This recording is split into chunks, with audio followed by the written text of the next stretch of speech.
Hey, are you even listening to me? We're talking about our daughter's career path for her senior year at high school, but my husband is just looking at his phone. I'm talking about something important to you. Shut up. If she wants to go to a college, then she has to pay for it herself. I don't have money to give to a stupid daughter who can't take care of her own grandmother. Huh? What the hell does he mean?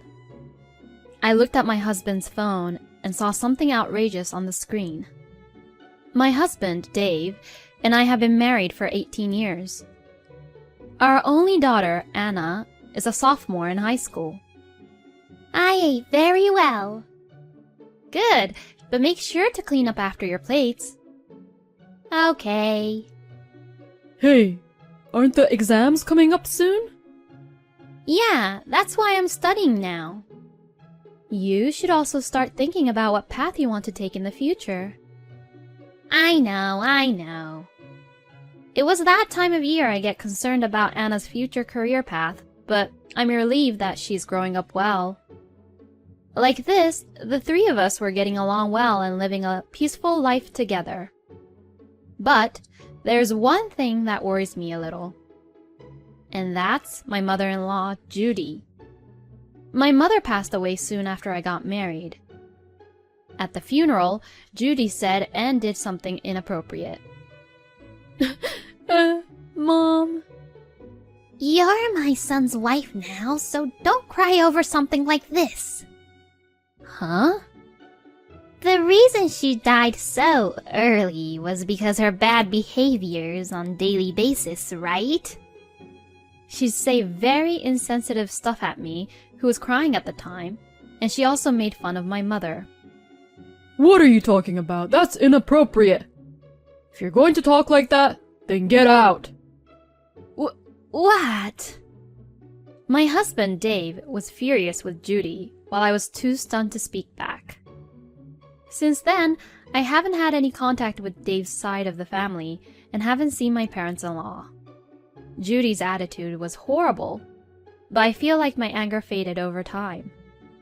It's not like we have completely cut ties, and I wonder if it's okay for us to continue not interacting with them. They are grandparents to my daughter after all. That's what I think about sometimes. And then, I received the news that my father-in-law had passed away. Since he was my husband's father, we attended the funeral. Honey. Judy was in tears at the funeral.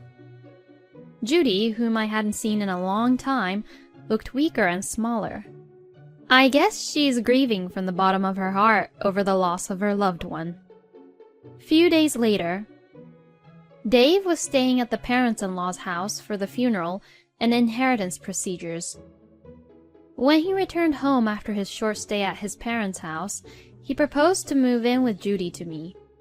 My mother is the only one living in their house now, and she seems to be very depressed. I see. I pictured Judy crying alone. With my father-in-law gone, she must be feeling very lonely. I can understand why Dave was worried for Judy. I was thinking that we could move in with her. Please? Yeah, okay. I agreed to live with Judy in the end. So, we moved into my parents-in-law's house. But, once we started to live together, I look forward to living with you, Judy. You haven't done anything great as a wife until now, so you should work hard to make up for it. What? Now make me a tea quickly. Can't you see me being depressed here? You should be more considerate. How dare Judy take it out on me? I decided to move in with Judy because I thought she was lonely, but what is with her attitude? And Dave and I both work, but he leaves all the house chores to me. Hey, is dinner ready yet? I just got home from work. You're such a bad wife, ignoring what you need to do in the house when you're a wife. I'm really disappointed in you. Ugh. Why does she always complain about me so much? And now, Judy began to blame Anna too. Hey, please go fold the laundry. But I'm studying right now. What a charmless girl you are, just like your own mother. What? You can't even obey to your elders. Girls are supposed to help around the house instead of studying. Huh? You're really annoying. Anna was at her adolescence, so she became rebellious towards Judy. Studying is useless. Doing the house chores are much more useful. You're freaking annoying! My goodness, she's such a useless child, isn't she? The relationship between Judy and Anna was getting worse. It came to the point where I was regretting why we were living with her and wondered why I had agreed to live with her. Dave, on the other hand, was gradually being brainwashed by Judy. I'm home. Welcome home, honey. Come on, let's get your bag and jacket over here. You should sit and relax here. Oh, thanks. It's actually the wife's job to serve her own husband. I'd like to teach Clara all the things I would do as a wife, but it's hard to even do that when she's not motivated about it and doesn't take me serious. Really? When Judy lies and cries, Dave defends her and doesn't listen to what Anna and I had to say. Clara and Anna is always harassing me. Please do something about it, sweetie. You're disgusting, harassing my own mother. I've never harassed her, ever. She always crumples up my laundry, and it's just terrible what she does to me. I've never done that before. Rather, she's the one who complains and harasses me all the time. How dare you talk like that? You're not being a good wife at all. No, grandmother's lying, and all you do is take her side. Stop butting in. It's all thanks to me that you can live your life like right now. You do know that, right? Believing in Judy's lies, Dave began to swear at me and our daughter. While this frequently happened, Anna became a senior in high school. And on the day of a parent-teacher conference at our daughter's school, I attended every parent-teacher conferences and I always told Dave about it. And this time again, we were talking in the living room after dinner, but Anna is thinking about going to college too. Yeah, I narrowed it down to a few places that have the department of my choice. Her teacher said that if it's this college that she wants to go to... Hey, are you even listening to me? Dave wasn't saying anything and was just looking at his phone. He didn't seem like he was listening to me, and he didn't even look interested, which was the same as how he was last year. I'm talking about something important to you. Shut up. If she wants to go to a college, then she has to pay it for herself. I don't have money to give to a stupid daughter who can't take care of her own grandmother. Huh? I rolled my eyes at Dave, who said this in an annoyed tone. What on earth is he even saying? Huh? What do you mean, stupid? I don't have any money of my own, and you're being so irresponsible, Dad. You have some nerve to only depend on me when you need money. You have a thick skin just like your mother. I wonder how your mother educated you like that. What? When my daughter argued back to Dave, he got really angry. Then, Judy interrupted and joined Dave to argue back.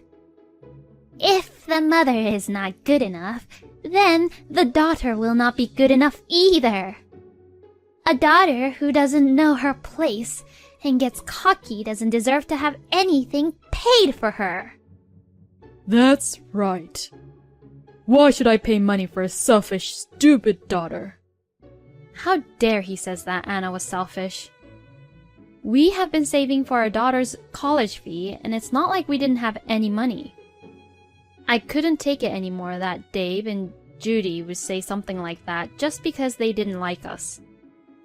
If you're going to be this annoying about money, then fine. I'm getting a divorce. I was so frustrated that I declared for a divorce. There is no way you can afford Anna's college fee on your own, you idiot! Dave scoffs at me as he says that. If you want a divorce, do whatever you want. I don't want a useless wife who can't take care of her own husband's family, and I don't want a stupid daughter who is educated by such idiot wife. The savings for the family that you and I had together will be used for my family, mainly my mother, so don't you dare count on it. Oh, I see. Well, I hope that we live in a world where your arrogance is tolerated. Dave yells at me as he looks down on me, and I laugh back at him without flinching. Don't you worry about the money, just follow me, Anna. I turned to my daughter and gently told her. My daughter, puzzled by the sudden turn of events, remained silent. You're going to go to your father and cry to him, aren't you? He should be so annoyed by you to be depending on him at your own age. Well, I guess it can't be helped since he's the one who raised you to be his idiot daughter. You get angry when people speak horribly of your own family, but you speak horribly of other people's families. You're so contradicting. My daughter seemed to realize something when she heard that. Let's go now, Anna.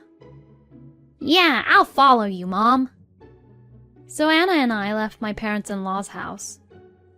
For the time being, we decided to stay at my parents' house. A few days later, I asked my lawyer to proceed with the divorce.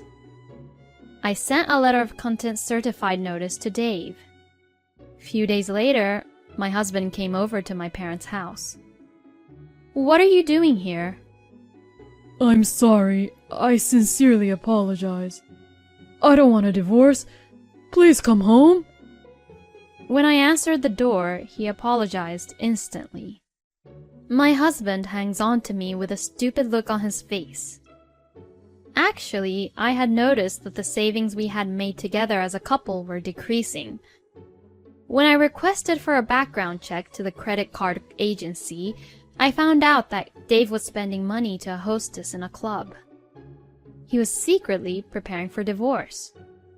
And apparently, Dave was known to be one of the customers that club hostesses didn't want to get involved in. I'm going to divorce my wife, so marry me. Huh? What are you even saying? I truly love you, and I can make you happy. I'm not really looking for that. After I declared for a divorce, he proposed to a club hostess that he has been crazy about. When the proposal was rejected, Dave wasn't satisfied and he was finally banned from the club because he kept on pursuing her. His contact information was also blocked by her. Still not ready to give up, he waited for the club hostess near the club. I'm serious. Please, just listen to me. I have to go to work now. Please, I need to talk to you. I'm in a hurry. When he tries to talk to her directly, she coldly rejects him. After being seen multiple times by Dave's colleagues, he was shunned within his company. When his boss found out about his nightlife activities, he was called in for questioning. I heard that you've been stalking a club hostess into the club. I'm not too impressed with that kind of behavior. I'm serious about our relationship, and I'm thinking about marrying her. I really love her. I understand your feelings, but I'm not sure if she has the same intention as you. If I get to talk to her properly, then she will understand. Well, to begin with, I thought that you had a wife and a daughter. My wife and I are divorcing. Both my wife and my daughter are annoying and have the nerve to say things about going to a college. The hostess from the club is a much better woman than my selfish wife and my daughter. What? Now, wait a minute.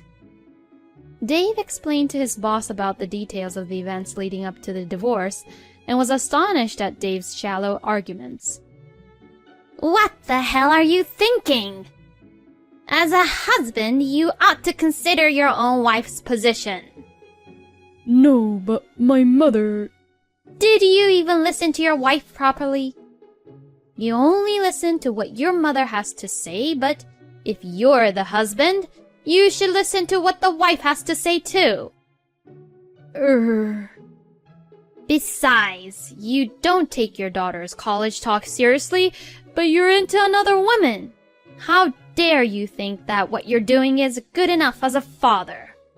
You better cool your head. Yes, sir. Dave was shaken up when his boss confronted him in a stern tone.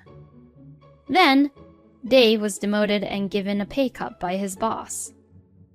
I sent him a letter of contempt certified notice, demanding a divorce and custody of Anna. And I demanded a division of property, and the money he had spent on the club for alimony. I'm really sorry. I was wrong. Let's start over. Even if we don't get divorced, you still have to pay for the money you spent behind my back, though. What? I lightly point out about money, and Dave is surprised. I knew that he just didn't want to pay. He doesn't genuinely want us to come back, does he? I sigh in disgust. You leave all the house chores, looking after Anna, and taking care of your own mother to me. I can never get back together with a scum like you who decides the future of Anna and I just because you were my husband and tries to live a happy life when you're only playing around with young, cute girls. I refused to get back together with him once and for all. Then, my daughter showed up from the back of the house. Anna, I'm really sorry. I'll be a good father to you, so let's start over. When Dave noticed Anna, he clung on to her. But Anna glared at Dave coldly. Do you have any idea what I've been going through these past few months? If you think that you can be forgiven with just one such light apology, you're being stupid, and just because I'm only in high school, you look down on me too much. A father who takes away his own daughter's future options, but plays around and pays to other young women is just too creepy and gross for me. Dave couldn't hide his shock at Anna's complete rejection towards him. He slumped his shoulders and left.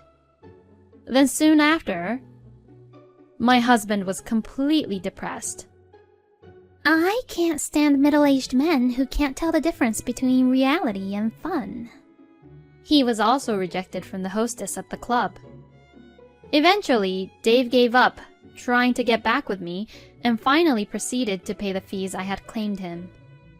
The money he spent on the club and the alimony was covered by the money from my ex-father-in-law's inheritance, but that wasn't enough, so the rest was paid in installments.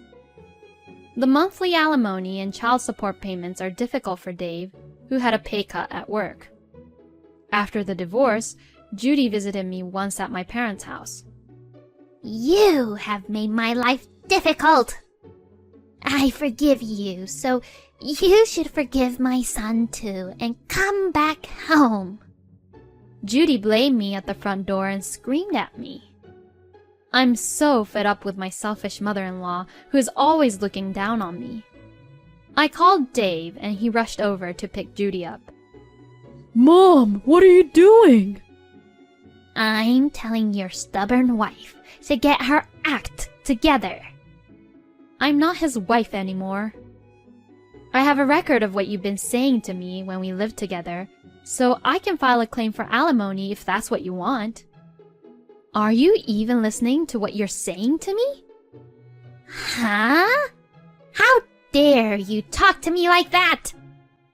Judy got angry at me as I spoke calmly, but... That's enough! You're putting me in a bad position, Mother! Ugh. Dave lost his temper to his own mother. Dave got so angry that he put Judy in an institution. With the alimony and child support payments and the payment for the facility, my ex-husband's life has become quite tight. Another tough month. He has to do all the house chores by himself, and he's living a lonely life on his own now. My daughter and I are spending peaceful days at my parents' house. She's doing her best to pass the entrance exam for college, despite everything that had happened. Here you go, your dinner. Why don't you take a break? Thanks, I was actually just getting a little hungry now. I'll eat now. You're working hard, but don't push yourself too much. I'm my mother's daughter, and you don't have any good luck with men, so I'm going to do my very best and become an independent woman who can live on her own without depending on a man. Oh, I see. I laughed at her jokingly.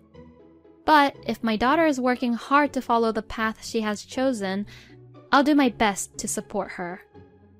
And I want her to be truly happy, more than anything else.